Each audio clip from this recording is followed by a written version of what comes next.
Il était une fois, au cœur de l'Afrique de l'Ouest, un royaume appelé Mandinka, où régnait le roi Naremagan Konaté.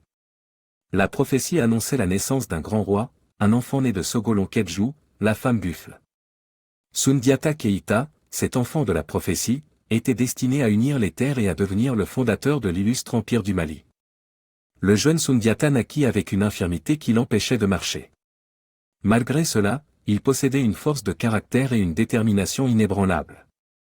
À l'âge de 7 ans, après des années passées à ramper, il demanda à un forgeron de lui fabriquer un bâton solide.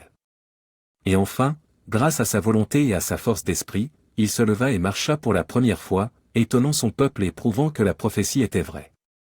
Cependant, le destin mit Soundiata à l'épreuve. À la mort de son père, le trône fut usurpé par Soumoro Kanté, un roi cruel et ambitieux du royaume voisin de Sosso. Soundiata, sa mère et ses frères et sœurs furent contraints à l'exil, loin de leur terre natale.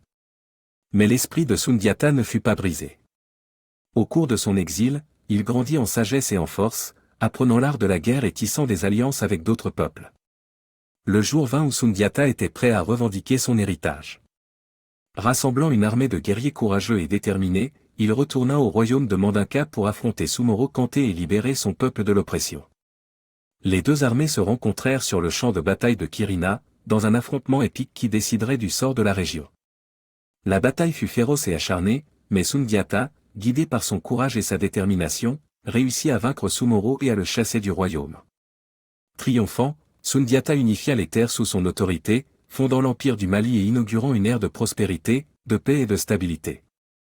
Sous le règne de Soundiata Keïta, l'empire du Mali connut un âge d'or. Le commerce florissait, les arts et la culture prospéraient, et la sagesse et la justice régnaient.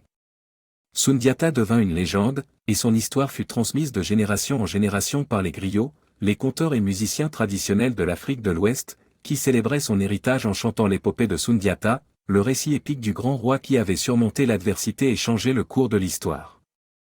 Ainsi, la légende de Soundiata Keïta continue de briller comme un phare d'espoir.